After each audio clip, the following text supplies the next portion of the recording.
नलिलाइकन है धन्यवाद होस्। एकदमै आशिषमय दिनहरूमा प्रभुले हामीलाई यो दिनहरूमा हामीलाई लाँदै हुनुहुन्छ। अनि प्रभुलाई यो सबै कुराको श्रेय चाहिँ हाम्रो परमप्रभु परमेश्वर हुनुहुन्छ। आमेन। अनि आजको दिनसम्म हामी यो ठाउँमा आइपुग्नुको एउटै कारण चाहिँ परमेश्वरको उपस्थिति अनि उहाँको अगुवाईको कारणले गर्दाखेरि हामी यो ठाउँमा आइपुगेका छौँ। आमेन। हामी एक्लै हिँडेको भएदेखि हामी यो ठाउँसम्म चाहिँ हामी आउन सक्ने थियौँ।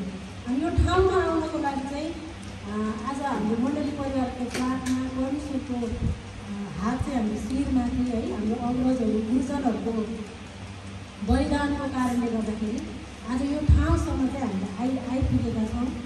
अनि प्रभुलाई धेरै धन्यवाद भएको यो समय।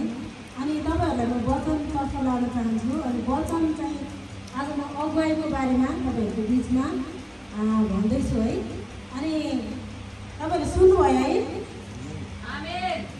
है तपाईँहरूलाई यसो अलिकति तनाखो भएको जस्तो गर्नु है। कतिचोटि चुप्पुलाएर त्यो वाक्क गर्नुभन्दा पनि अलिकति तनाव भएको जस्तो आफ्नो हेराइहरू आफ्नो हावभावहरूलाई अब प्रचार गर्नेले पो त्यो कुराहरू गर्नुपर्छ भन्दा पनि तपाईँले सुन्ने व्यक्तिहरूको कारणले गर्दा नि एउटा प्रचार गर्ने व्यक्तिलाई चाहिँ एउटा जोस हुन्छ है।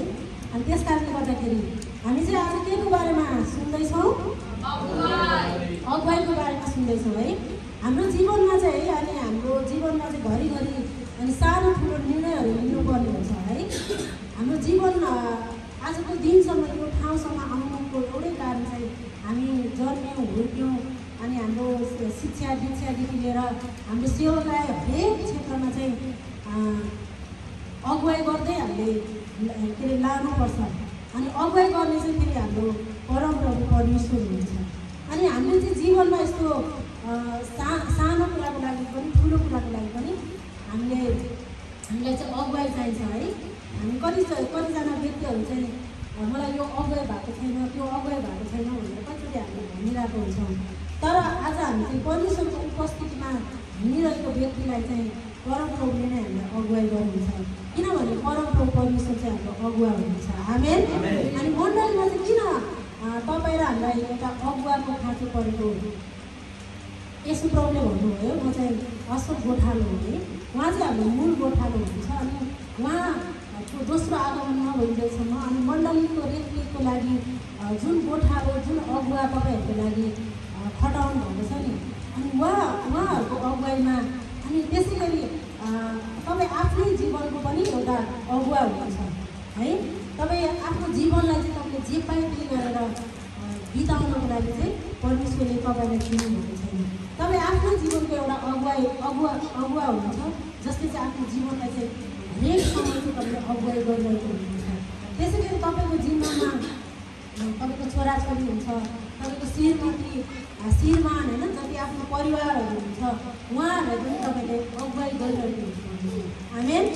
अनि त्यो कुराहरू गरिराख्नाले मात्रै गर्दाखेरि हामी चाहिँ एउटा हामीले गरेको निर्णयहरू हामीले गरेको योजनाहरू चाहिँ हामी सफल हुन सक्छौँ। आमेन। अनि तपाईँहरूले भजन सङ्ग्रह 48:14 त्यहाँ हेर्नुभयो भने चाहिँ परमेश्वरको वचन भन्नुभएको छ किनै परमेश्वर हाम्रा सदा सर्वदाका परमेश्वर हुनुहुन्छ। उहाँ नै अनन्तकालसम्म हाम्रो अगुवा हुनुहुनेछ। आमेन। तपाईँहरू पाउनुभयो?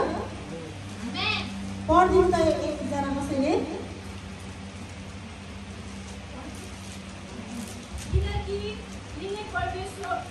परमेश्वर हाम्रो सदा सर्वदाका परमेश्वर हुनुहुन्छ। उहाँले अनन्तकालसम्म हाम्रो अगुवा हुनुहुनेछ। आमेन। अनि परमप्रभु परमेश्वर नै सदा सर्वदाको लागि अनन्तकालसम्म चाहिँ उहाँ चाहिँ हाम्रो अगुवा हुनुहुन्छ है। उहाँ चाहिँ हाम्रो अगुवा हुनुहुन्छ। अनि हामी चाहिँ परमेश्वरको अगुवाईमा अनि एउटा विश्वासले चाहिँ जहिले पनि कुनै पनि कुरा गर्नुभन्दा अगाडि परमेश्वरसँग पवित्र आत्मासँग माग्ने अगुवाईहरूको बारेमा तपाईँहरू हामीलाई थाहा नै छ है। हाम्रो जीवनको निर्णयहरू कतिचोटि हामीले गर्नुपर्ने हुन्छ। त्यसमा चाहिँ हामी किन तपाईँहरूलाई हामी एकअर्कामा प्रार्थनाको विषयहरू हामीले बाँड्दै गर्दाखेरि अगुवाई गर्नुहुन्छ।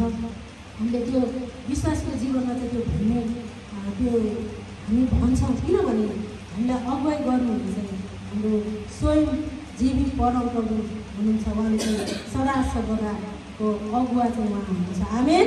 अनि उहाँको अगुवाईमा यदि हामी मण्डली हुने हो भने चाहिँ हामीले कहिले पनि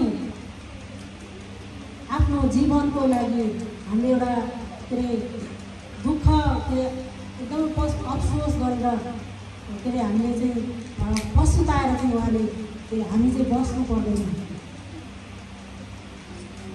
किनभने परमप्रभु परमेश्वरले एउटा तपाईँहरूले एउटा अगुवा भन्ने बित्तिकै एउटा इङ्ग्लिसमा चाहिँ त्यसलाई गाइडनेस भन्छ, एउटा गाइड दिने एउटा बाटो देखाउने व्यक्ति भयो भने हामी हाम्रो जीवनको कति निर्णयहरूमा चाहिँ हामीले यस्तो हामी पछि फर्केर हेर्दा हामीलाई यस्तो लाग्छ त्यो बेलामा मलाई एउटा अगुवाई गर्ने व्यक्ति भएको भए मेरो जीवन चाहिँ यस्तो हुने थिएन होला भनेर कतिवटा हामी त्यसो सोच्छौँ होइन।